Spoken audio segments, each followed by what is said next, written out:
Sometimes people's lives go terribly wrong. Maybe their marriage breaks down, they lose their job, their house, their friends. They have to live on the street. They drink too much. They don't wash. Who will give a man like that a second chance? Only a very special kind of person. Like Nan, a fruit seller on the streets of Kingston. Sonny had a new plan, but he did not know if Nan would agree to it. He and Jake were building a house, which was big enough for 2 families. And one day, they decided between them that Sonny's ex-wife Tanya and his children should have it. Nan, Sonny said to her quietly, I going to let Tanya and the children live in the house. What? Shouted Nan. Why? It is good for the children, said Sonny. They will be off the streets, and the boys won't have to hustle like me. But what about me and you? Where are we going to live? We will try and build another one, Sonny said. Lord, he thought, is she going to leave me now? Maybe this is too much for her. I love her. I hope she understands what I'm trying to do. So, Nan said slowly, you tell Tanya already? I said something about it. Sonny looked away from Nan's eyes. She agrees because it would be good for the children. I don't want my daughters living and dying like dogs on the streets of Kingston. And I don't want my boys carrying guns and selling drugs. I want them to have a place to live, Nan. A place where they can study their books and have a better life.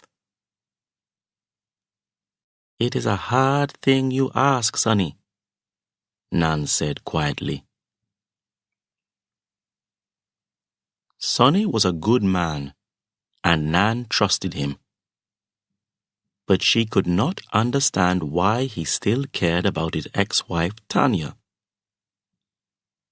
Why can't he have a clean break with this woman, she thought. Tanya ruined his life. She went with other men, and she kicked him out on the street. And then she sold all his things.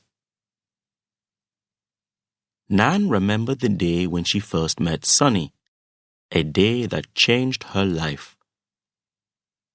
He was just a street man, a drunkard, and so dirty. There was hunger in his face, in his eyes, even in the way he walked.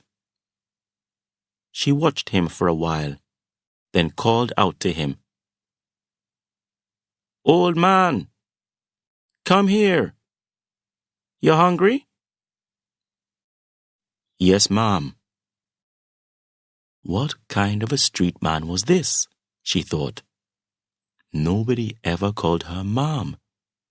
That wasn't a word people said to women who sold fruit on street corners. They usually called out old girl or something worse like dirty skettle. It felt good to be called ma'am. She took some of her fruit and gave it to him. Thank you, miss, he said. I'm very grateful.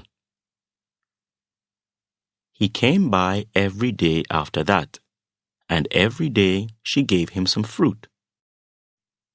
Then one day, she took him to the church on Harbour Street, which helped street people with their drink problems.